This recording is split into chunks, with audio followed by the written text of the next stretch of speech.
ตะวันออกยังไม่คิดที่จะมีตระกูลเดียว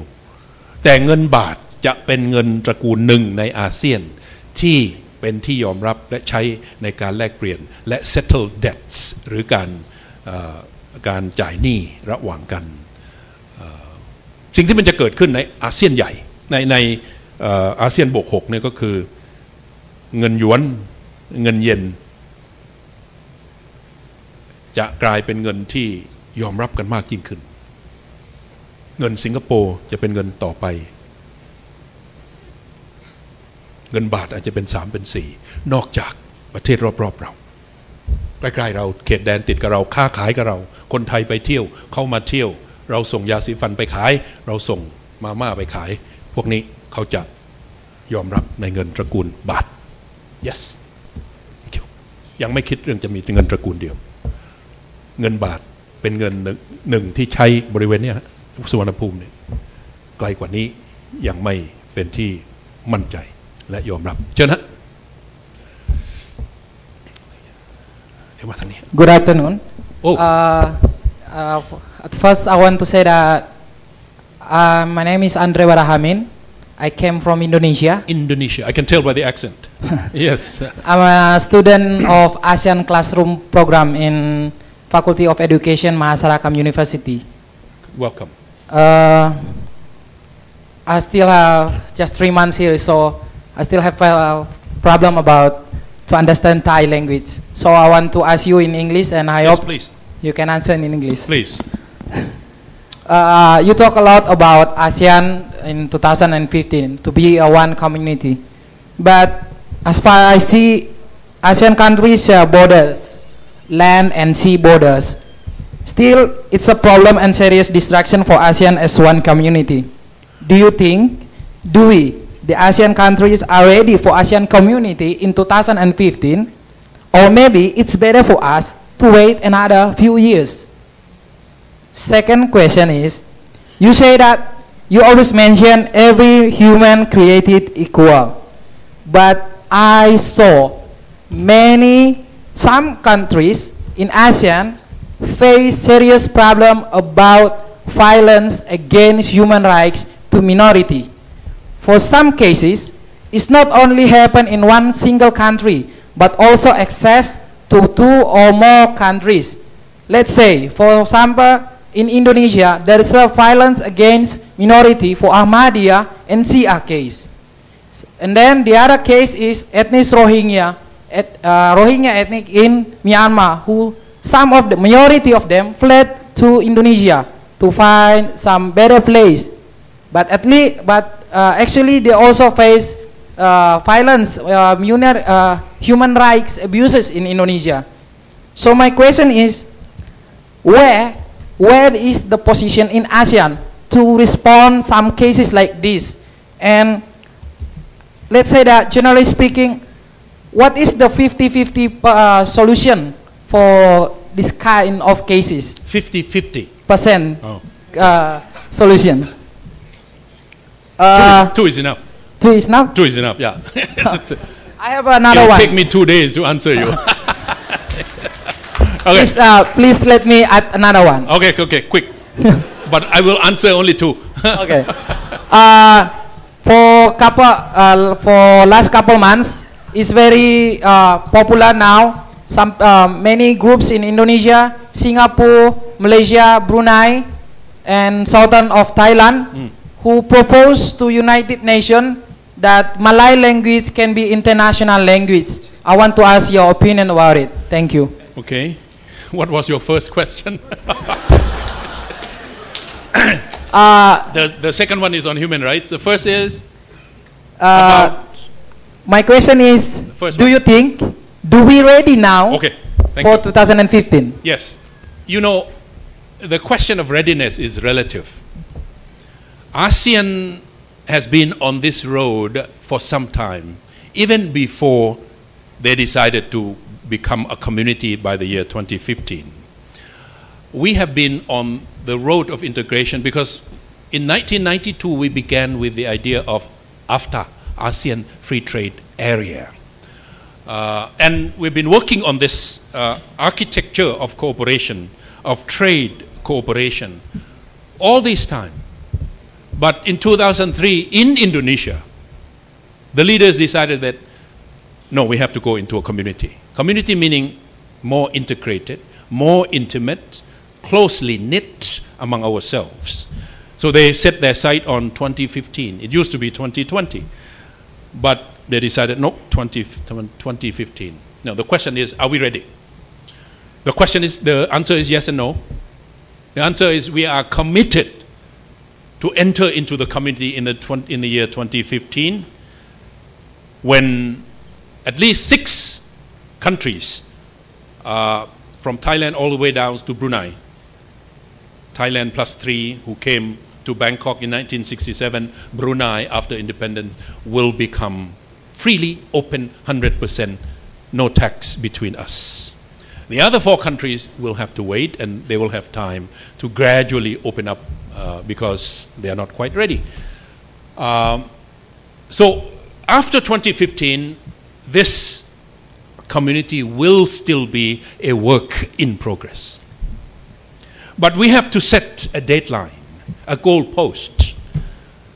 Otherwise, we cannot pull each other together and said, you better hurry up, you better open up, you better be prepared, you better give us this, I will give you that, in order to come together to the same goal, vision, ASEAN 2015, ASEAN community. Some are lagging behind, some are ahead of others. The country that doesn't have to do anything anymore in order to enter into the community is Singapore. Because Singapore is already open. If you have a community, if you open up everything for everybody else, Singapore is going to gain.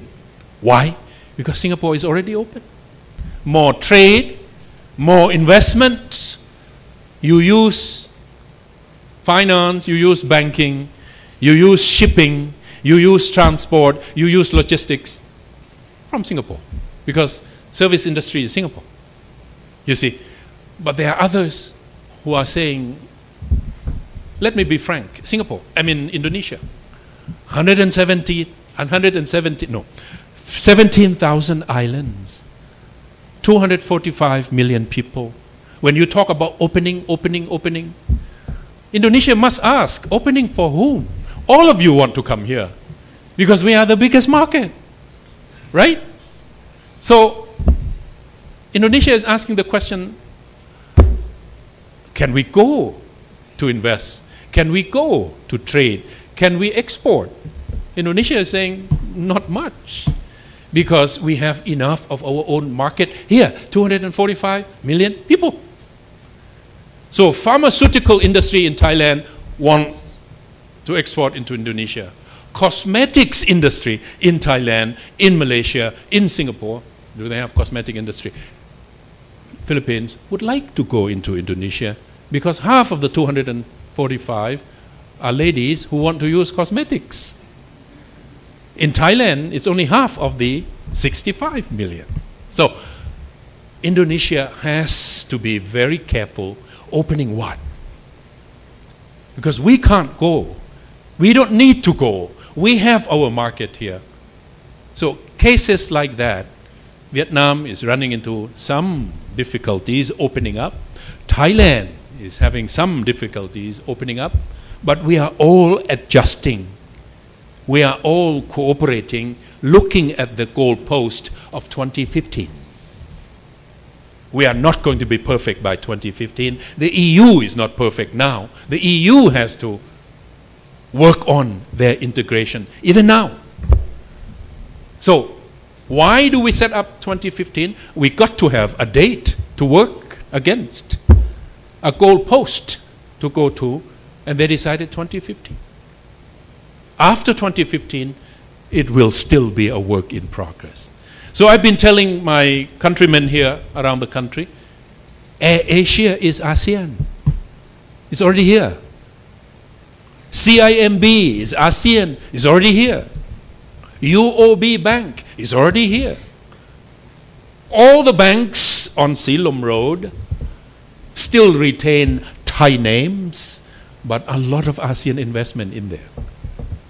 I don't want to mention names,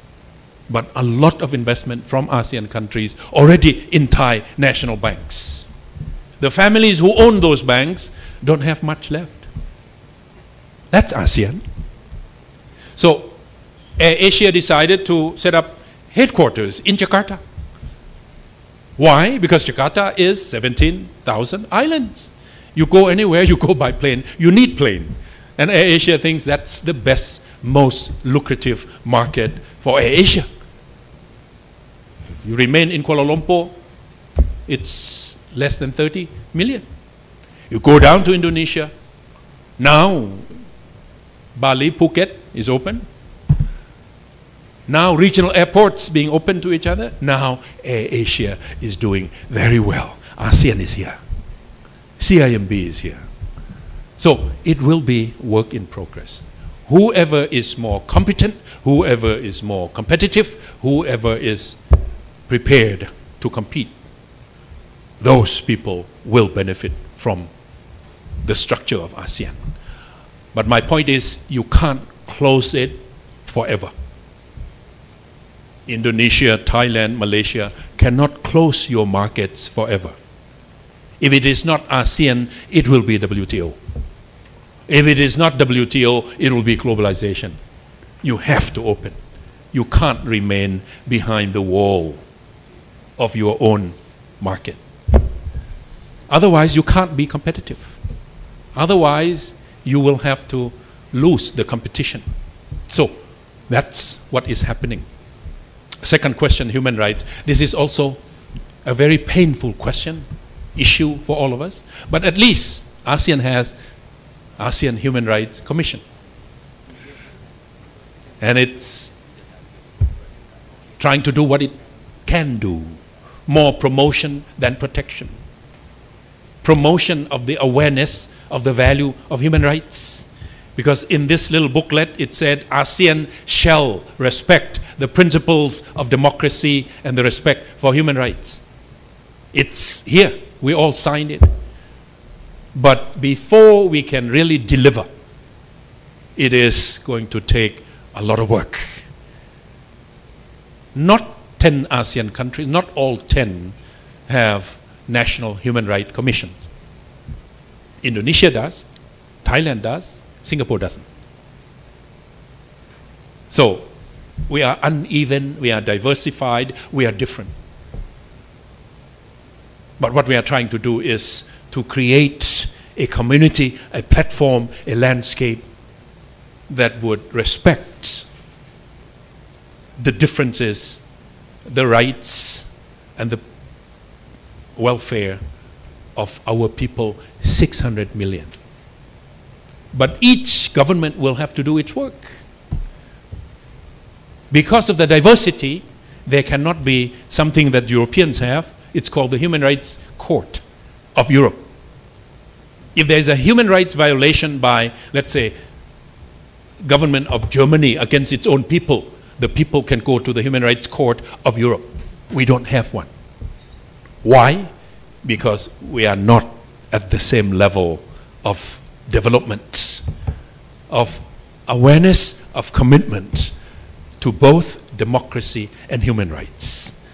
But at least we have the ASEAN Human Rights Intergovernmental Commission on Human Rights, AICHA. And we have just had Human Rights Declaration for the entire region of ASEAN. That's a progress. Is it the same level as Europe? No. Is it the same level as in Latin America? No. In the US, they don't have human rights court, they just have courts. Anything that has to do with the violation of individual rights, you go to court. But it doesn't have to be human rights court. In Europe they do. So different regions have different institutions and different approaches depending on the differences, the diversity that exists in that particular region. We are trying to do what we can do. Not perfect, but we have to work with the imperfect materials that we have.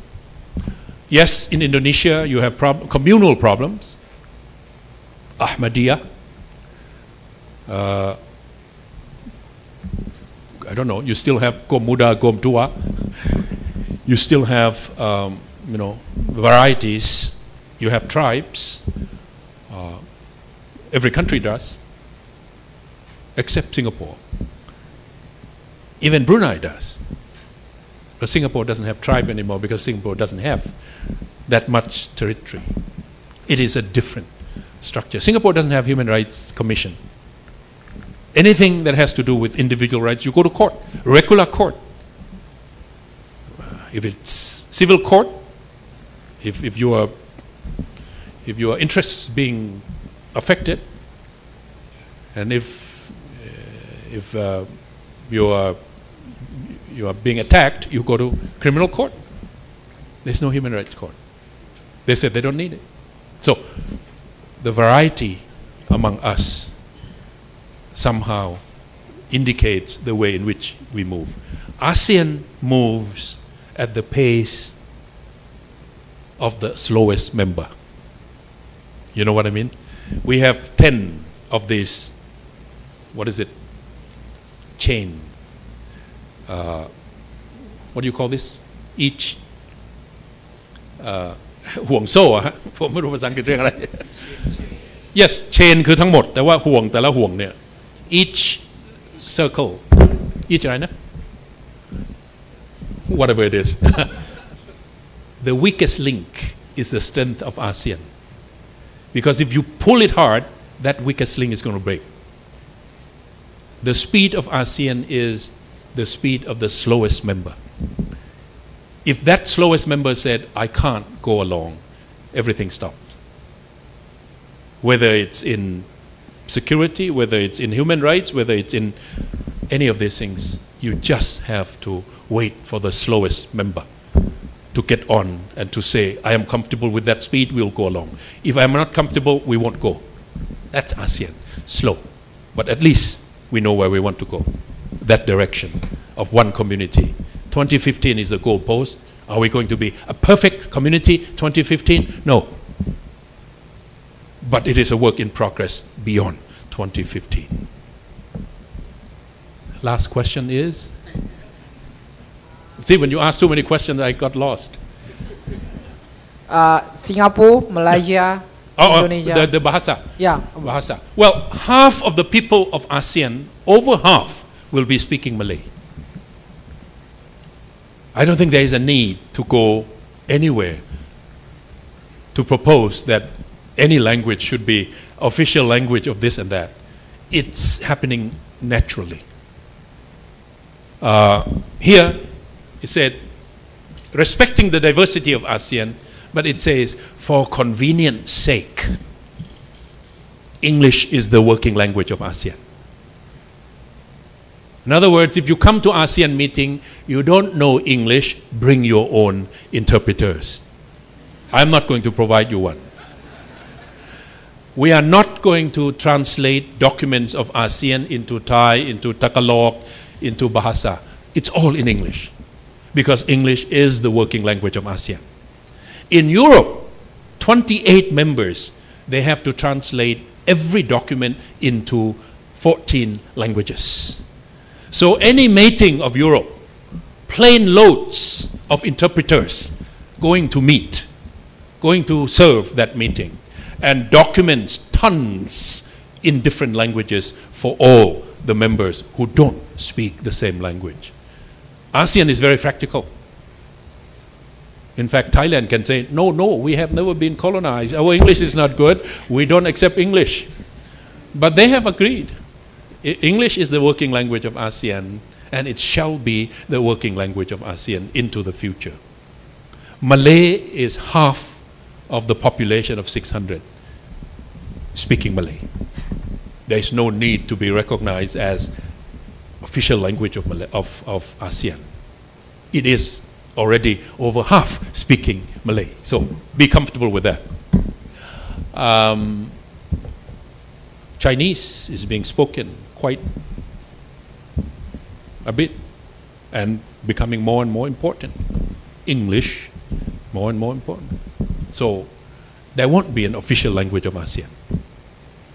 Much like there won't be one currency of ASEAN money. No. Okay? Chan, please.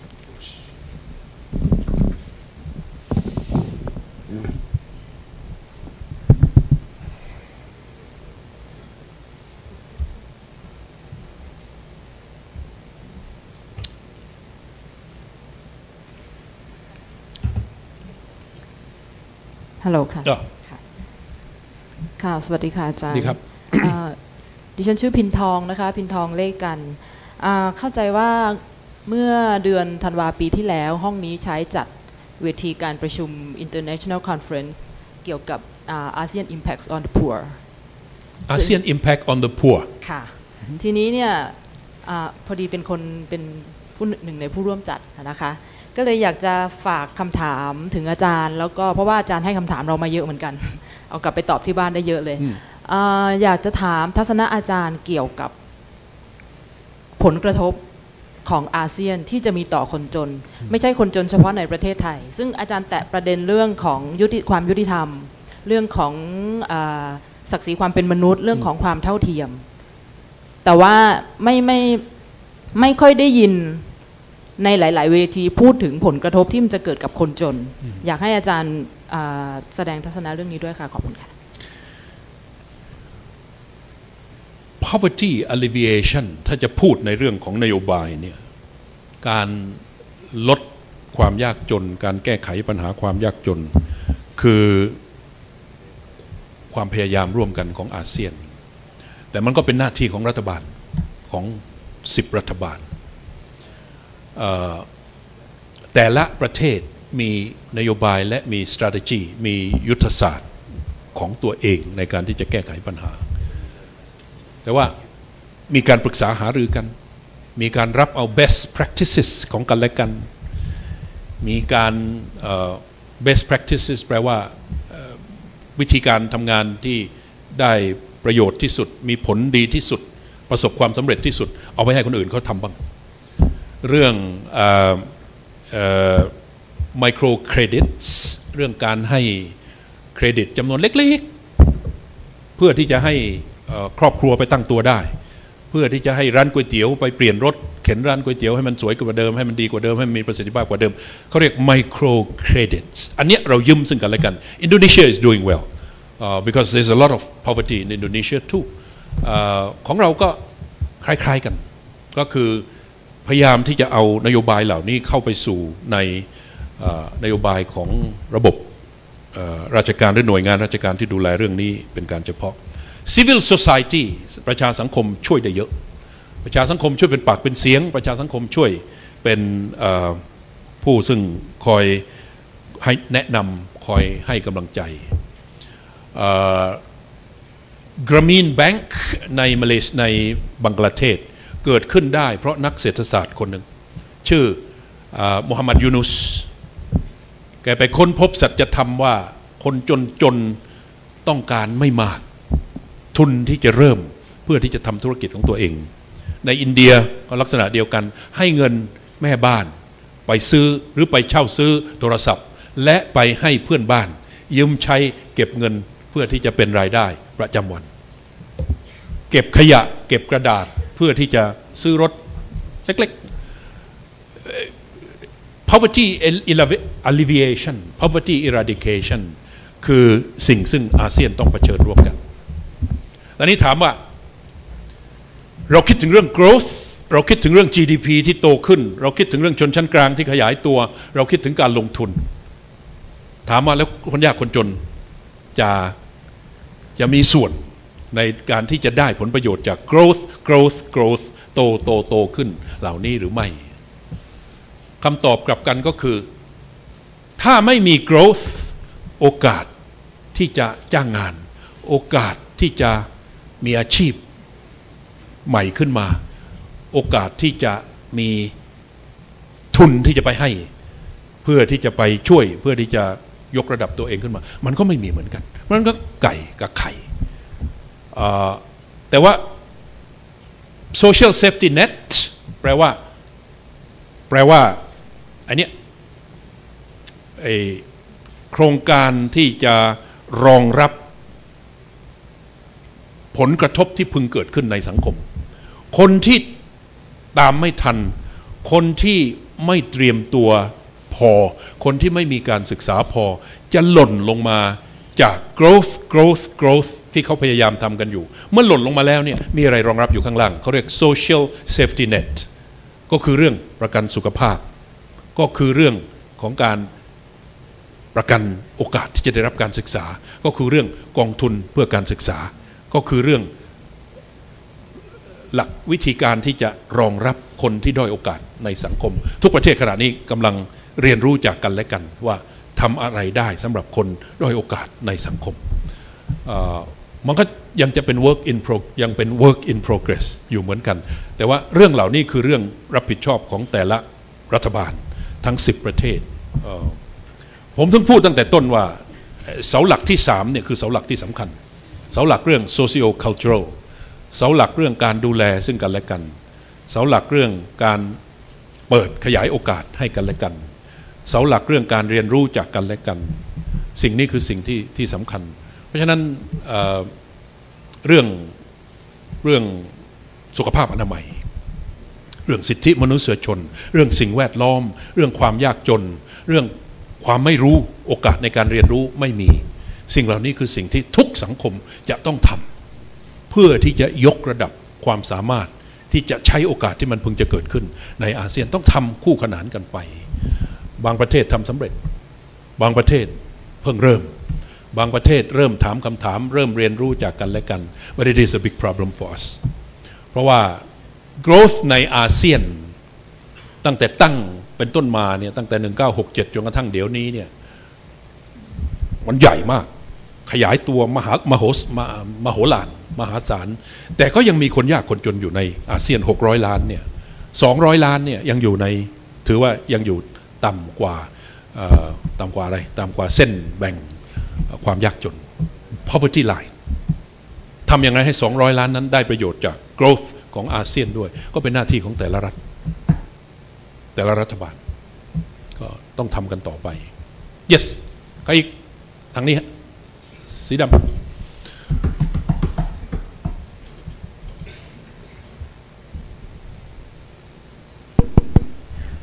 Good evening. I'm from Cambodia. Yes. Doing my PhDs in educational administration and development. It's the last year for me. Welcome. I think that I really interested with your talk, special talk, and when you speak in Thai, I feel that you are Thai. When you speak in English, I feel that you and me are the same, because we are ASEAN people. So, based on these ideas, I would like to ask that, you know, Cambodia never have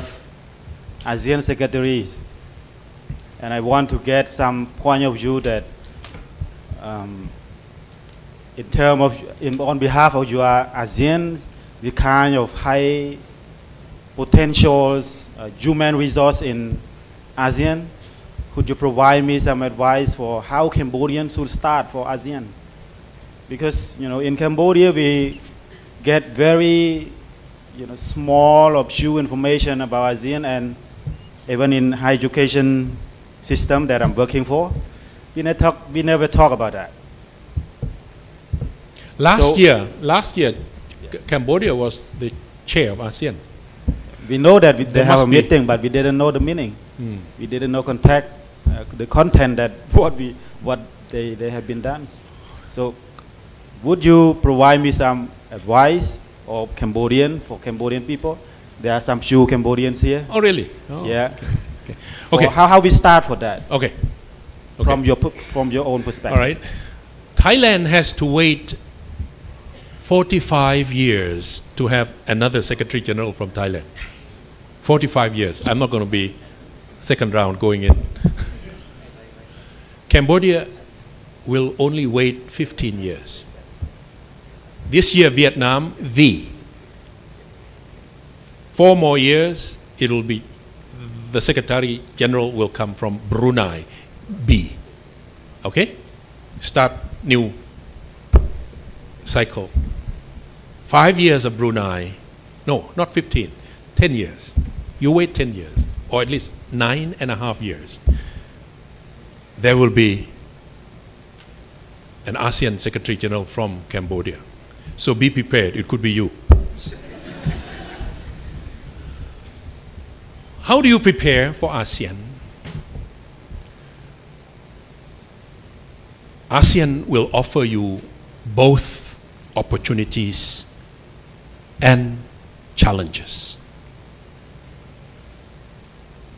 If the educational system prepare your future generation to be well educated, to be prepared, you will have a lot of benefit from ASEAN, because it's not just the market of Cambodia. It's not just the investment from Vietnam or from Thailand, but you will have a lot of resources, larger market. Growth industry in Cambodia now is tourism. 25-30% a year. Growth. And you have a lot more resources to offer to the world. Fascinating. Thailand began with tourism. But then we diversified from tourism to manufacturing. From manufacturing to food industry. But the easiest foreign exchange earning is from tourism. Thailand will have 25 million tourists this year. And Thailand will earn 1.7 trillion 1,700,000,000,000 บาท 1,700,000,000,000 ไม่ใช่ล้าน 1,700,000,000,000 1.7 trillion บาท from tourism. So just imagine 90 million of tourists coming to ASEAN, 10 countries, mostly to Thailand, Singapore, Malaysia, Indonesia. But if Cambodia can receive a larger percentage of that 85 million a year, you will benefit a lot. And then from the foreign exchange that you earn from tourism, you go into other investments. You train your people, you train your human resources, much like Thailand did. It's easy to open up the country for tourists, easy to collect money, easy to cook for them, easy to make a bed for them. But what do you do with after that? You invest in the infrastructure, you train your people, they become engineers, they become managers. Then we welcome investment from Japan, we welcome investment from Europe and from the US. That's what any member of ASEAN will have to do. And Cambodia has tremendous potential. So don't look at ASEAN as just a big question mark. How are we going to handle this big question mark? But look at ASEAN also as a lot of opportunities, a lot of benefits, potential. Only if you are well prepared, you will get more out of it. Cambodia is doing quite well. Political situation inside. You can learn a lot from Thailand, but one thing don't learn is political problems of Thailand. But that's, what's the problem? What's the reason? What's the potential? What's the potential problem? You have to be prepared. Growth must be equally distributed, or at least try to distribute it equally. People in the countryside, people in the cities, people in the urban areas, people in the villages. They must have the share of the growth. Thailand has gone through a rather uneven growth growth in the urban area, growth in the manufacturing sector, but not in the rural areas. We have problems. So, I think be prepared for both the opportunities and the challenges. Okay? Thank you. I think it's enough, no? ข้างหลังเชิญฮะผมต้องเขียนบินใหม่นะโอเค alright อัสสลามุอะลัยกุมวะเราะห์มะตุลลอฮิวะบะเราะกาตุฮ์วะอะลัยกุมุสสลามกับสวัสดีอาจารย์สุรินทร์พิศวรรณนะครับแล้วก็แขกท่านผู้มีเกียรติทุกท่านนะครับผมนักศึกษาแพทย์ประวัติฤทธิ์มะลิวันนะฮะก็ได้ฟังบรรยายของอาจารย์มาหลายรอบนะครับผมผ่านหลายช่องทางอาจารย์มักจะพูดเรื่องเศรษฐกิจทีนี้เนี่ยผมเลยอยากถามเรื่องเกี่ยวกับการรวมประชาคมเศรษฐกิจในระดับโลกตอนนี้เนี่ยทางอเมริกาเนี่ยตลาดหุ้นก็ไม่ค่อยน่าสนใจราคาทองปริมาณการซื้อขายทองคำในประเทศก็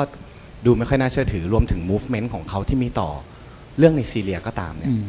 ผมเลยอยากลองถามอาจารย์นะครับผมในฐานะที่เป็นอดีตเลขาธิการอาเซียนนะฮะว่าเป็นไปได้ไหมครับว่าในอนาคตเนี่ยเราจะมีการรวมประชาคมทางเศรษฐกิจเนี่ยนะครับในทุกประเทศในโลกโดยที่ไม่มีเขาได้ไหมครับผมเพราะว่ายังไงกำลังผลิตส่วนใหญ่ของโลกก็ไม่ได้อยู่กับเขาอยู่แล้วครับแล้วก็อยากถามทัศนคติของอาจารย์ต่อเรื่องนี้ครับขอบคุณมากครับศตวรรษที่19เป็นศตวรรษของยุโรปศตวรรษที่20เป็นศตวรรษของอเมริกาความเชื่อก็คือศตวรรษที่21ต้องเป็นของเอเชียแต่ว่ากว่าเขาจะยอมเขาต้องดิ้นก่อนจะไม่ได้มาง่ายๆพวกเราต้องทำงานพวกเราต้องแสดงให้เขาเห็นว่าเรา deserve ที่จะเป็น the specific century สถาบันใหญ่ๆยังอยู่ที่เป็นของเขานะ WTO ยังเป็นของเขาไปถามท่านสุประชัยได้IMF ยังเป็นของเขาท่านสุประชัยบอกว่า IMF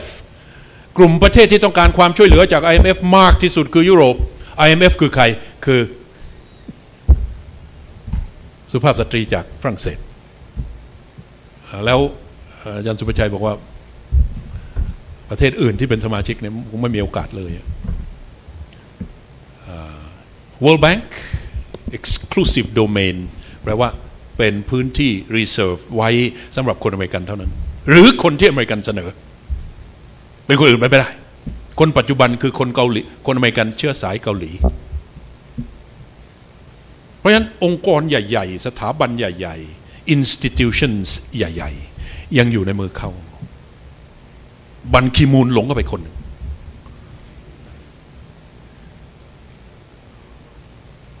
เราต้องแสดงตัวให้เห็นว่าเราสามารถที่จะแก้ไขปัญหาของเราเองได้โดยไม่ต้องพึ่งเขาซึ่งมันก็เกิดขึ้นแล้วหลังจากวิกฤตเศรษฐกิจ1998เขาเรียกต้มยำกุ้งอะสิ่งที่ประเทศในอาเซียนและอีก3ประเทศในอีสต์เอเชียตกลงกันก็คือว่าแสดงให้โลกเห็นนี่เกิดขึ้นมาประมาณปี 2000แสดงเรียกว่า The เชียงใหม่ Initiative เคยได้ยินไหม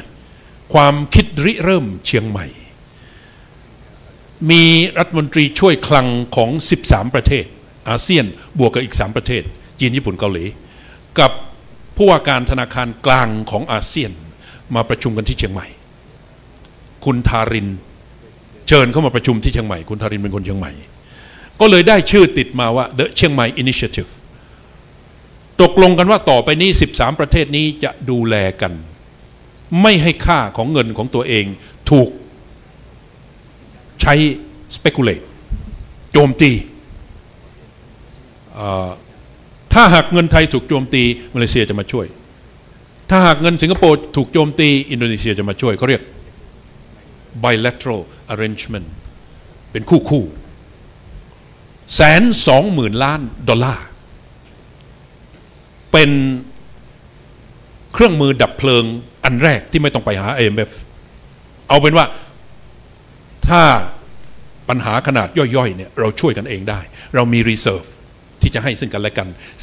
120,000 ล้านดอลลาร์เมื่อต้นปีที่แล้วเขาตกลงว่า120,000 ล้านไม่พอดับเบิลเป็น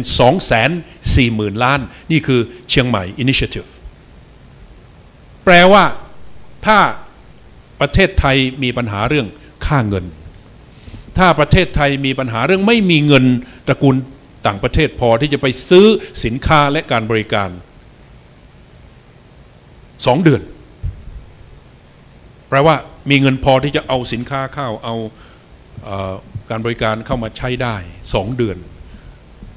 ไอ้240,000 ล้านนั่นน่ะเขาจะมาช่วยประเทศไทยกัน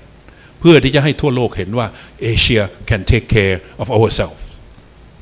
ขณะนี้โมเดลนี้ถูกนำไปเสนอที่แอฟริกาโมเดลนี้ถูกนำไปเสนอที่อเมริกาใต้โดยที่มีปัญหาขึ้นมาไม่ต้องวิ่งโร่เข้าไปหา IMF เหมือนสมัยที่เราต้องไปหา IMF จนกว่าเราจะแสดงให้เขาเห็นว่าเราพร้อมดูแลตัวเองได้โอกาสที่จะบอกว่าเราจะอยู่ของเราเองไม่ยุ่งยูเนี่ยยังต้องรอแล้วก็ผมก็พยายามที่จะพูดกับพวกอาเซียนด้วยกันเองว่าจุดที่จะพิสูจน์ว่าเรามีความสำเร็จไม่ได้อยู่ที่เรามีเงินตราต่างประเทศเก็บไว้ในคลังของเรามากกว่าคนอื่นจีนขณะนี้4 ล้านดอลลาร์กว่าแล้วก็ไปซื้อเงินไปซื้อธนบัตรไปซื้อตราสารหนี้ของอเมริกานั่นนะคือพูดง่ายอเมริกาเอาเงินไปใช้ยืมเงินจีนไปใช้เพื่อที่จะเอาสินค้าจีนเข้าบ้านproof ที่จะบอกว่าเราประสบความสำเร็จเนี่ยไม่ได้อยู่ที่ว่าเราเก็บเงินตราต่างประเทศไว้ได้มากแค่ไหนส่งสินค้าออกได้มากแค่ไหน productivity สูงเท่าไหร่แต่ proof ที่สำคัญที่สุดคือเรามีความสามารถที่จะไป take care กับปัญหาของโลกได้แค่ไหนเข้าไปร่วมแก้ไขปัญหาโลกใน World Bank เข้าไปร่วมแก้ไขปัญหาการเงินการคลังการธนาคารของโลกใน IMF เข้าไปร่วมแก้ไขปัญหาสันติภาพปัญหาความขัดแย้งปัญหาความรุนแรงปัญหาความยากจนปัญหาเรื่องการพัฒนาในองค์การสหประชาชาติได้มากน้อยแค่ไหนถ้าเรายังไม่มีคนของเราพร้อมที่จะเข้าไปทำหน้าที่ในองค์กรและสถาบันเหล่านั้นเราก็ยังต้องมีปัญหาเราก็ต้องวิ่งไปหาเขาอยู่ดีเพราะเขาคือคนออกกฎหมายคือคนกำหนดกฎเกณฑ์คือคนสร้างองค์กรและสถาบันเหล่านี้เราคือสมาชิกเท่านั้นในเอเชียมีอยู่ประเทศเดียวที่เป็นประเทศที่อยู่ในเขาเรียกว่า Perm 5หรือประเทศถาวรของคณะมนตรีความมั่นคงขององค์การสหประชาชาติคือจีนนอกนั้นอังกฤษกับฝรั่งเศสยุโรปรัสเซียยุโรปตะวันออกอเมริกาคืออเมริกา5 ประเทศนี้เท่านั้นที่อยู่ถาวรและ5 ประเทศนี้คือคนที่จะมีมติว่าจะทำอะไรใครจะไม่ทำอะไรให้ใครจะลงโทษใครจะยกโทษให้ใคร5 ประเทศนี้เท่านั้นคนอื่นวนเวียนกันไปอีก10 ประเทศ15 คนอยู่ในคณะมนตรีความมั่นคง5 ประเทศนี้ใหญ่ที่สุดจีนไปจากเราจนกว่าเราจะมี contributions จนกว่าเราจะมีบทบาทในองค์กรเหล่านั้นซึ่งก็หมายความว่าต้องสร้างคนให้พร้อมซึ่งก็หมายความว่าคือภารกิจของขอนแก่นซึ่งก็หมายความว่าภารกิจของคนในประเทศของสถาบันและองค์กรต่างๆในประเทศสร้างคนเพื่อออกไปรับผิดชอบประชาคมโลกร่วมกับเขาจีนต้องทำญี่ปุ่นต้องทำไทยต้องทำเขมรต้องทำอินโดนีเซียต้องทำมาเลเซียทุกคนต้องทำขณะนี้เราเป็น growth center ของโลกแต่เรายังต้องอาศัยตลาดเขาถ้าเขาไม่ซื้อเราก็อยู่ไม่ได้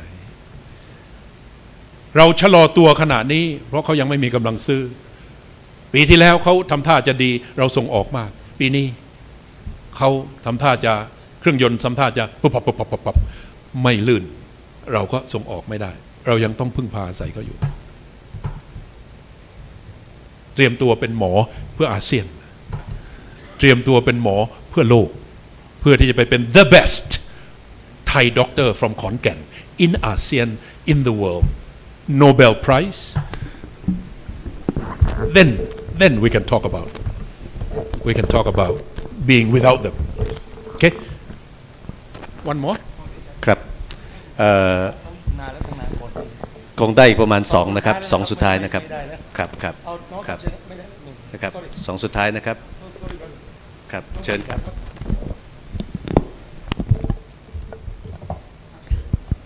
ค่ะนมัสการพระคุณเจ้าและขอกราบสวัสดีท่านผู้มีเกียรติทุกท่านนะคะดิฉันนางสาวสิริพรกำลังทวีจากวิทยาลัยนานาชาติมข.นะคะในความคิดเห็นส่วนตัวแล้วคือหนูไม่ได้เห็นด้วยกับประเทศไทยที่จะเข้าร่วมอาเซียนเพราะว่าอย่างที่ท่านได้บรรยายไปก่อนหน้านี้ว่าหนึ่งคนของสิงคโปร์เท่ากับ5คนของไทยนี่คือเป็นหลักความจริงที่ประเทศไทยควรจะยอมรับแต่ส่วนคำถามของหนูนั้นคือหนูอยากทราบถึงข้าวไทยแล้วก็การเกษตรของไทยในอนาคตค่ะเมื่อเปิดอาเซียนเข้าไปแล้วเศรษฐกิจเรายั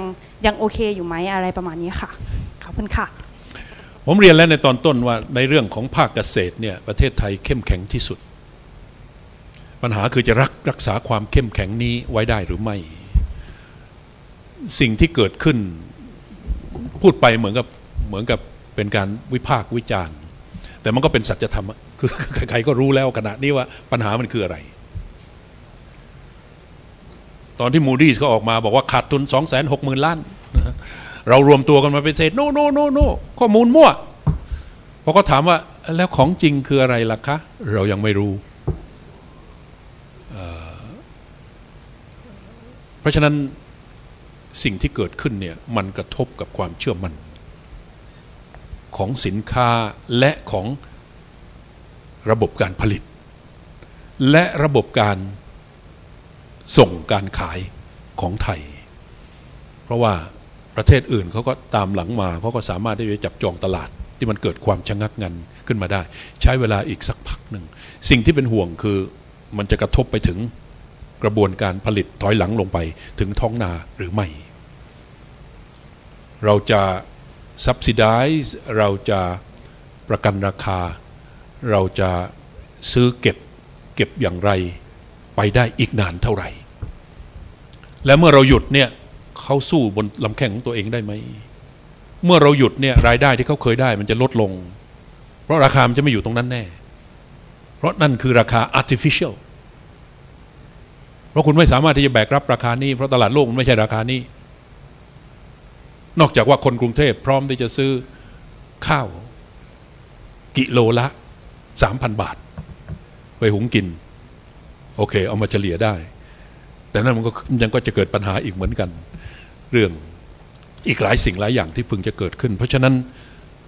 กลไกนโยบาย priorities ตอนนี้ชาวสวนยางบอกว่าแล้วทำไมไม่มากันของเราบ้างอ่ะคนไหนบอกว่าช่วยชาวนาช่วยเกษตรกรถึงแม้จะขาดทุนถึงแม้จะหายไปไหนสักกี่แสนล้านก็แล้วแต่ชาวนาได้ประโยชน์ชาวสวนยางก็บอกเขาก็อยากได้ประโยชน์บ้างมันก็เลยจะเกิด tension มันจะเกิดการเผชิญหน้ามันจะเหมือนกับที่เห็นอยู่เนี่ยเขาบล็อกถนนก็อยู่ที่บ้านผมอำเภอจะอวดนี่ก็คือในนครศรีธรรมราชยังมีโอกาสอย่าให้นานกว่านี้แล้วก็คิดถึงเรื่องการพยุงความเป็นเลิศของเกษตรซึ่งทำไม่ยากเพราะว่าฐานเดิมมันดีอยู่แล้วแต่ปัญหาคืออย่าไป distort อย่าไปทำให้มันเกิดความระส่ำระสายในระบบแล้วหวังว่ามันไม่สะท้อนกลับไปสู่ท้องไร่ท้องนาผลิตข้าวอะไรก็ได้15,000เหมือนกันหมดทีนี้ละยุ่งเพราะตลาดเขาจะไม่บอกว่า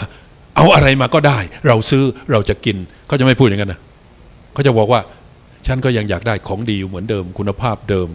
ไม่มีสารเคมีอะไรเจือปนต้องเป็นของใหม่ไม่เก็บกูดังนานนี่จะตอบเขายังไงแล้วก็นี่คือนโยบายสาธารณะที่มันมีผลกระทบต่อทั้งระบบและพวกเราทุกคนก็ต้องมีผลกระทบด้วยและที่ผมประหลาดใจก็คือมูดี้บอกว่า ขาดทุนเรื่องนี้อาจจะลดเครดิตของประเทศไทยคนไทยไม่ตื่นเต้นเท่าไหร่สื่อมวลชนก็เป็นข่าวได้สักวัน2 วันว่ามูดี้จะลดแต่ว่าหายไปเขาลดเรตติ้งของเศรษฐกิจไทยหมายถึงว่าเงินลงทุนที่มาประเทศไทยจะแพงขึ้นดอกเบี้ยมันจะแพงขึ้นเพราะประเทศไทยมีความเสี่ยงสูงขึ้นนึกออกไหมใครที่จะเสียประโยชน์คนไทยทั้งหมดใครที่จะเสียประโยชน์ก็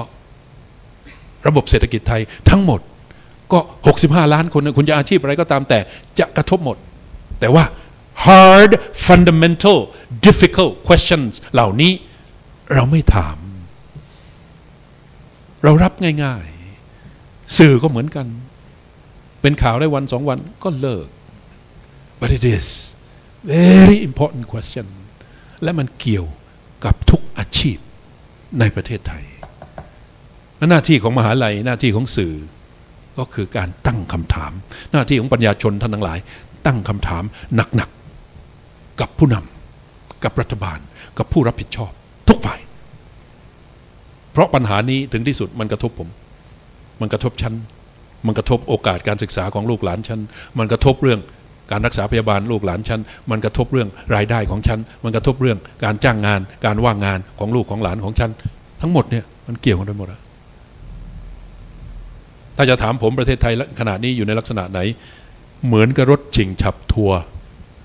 ขึ้นดอยผาตั้งสนุกสนาน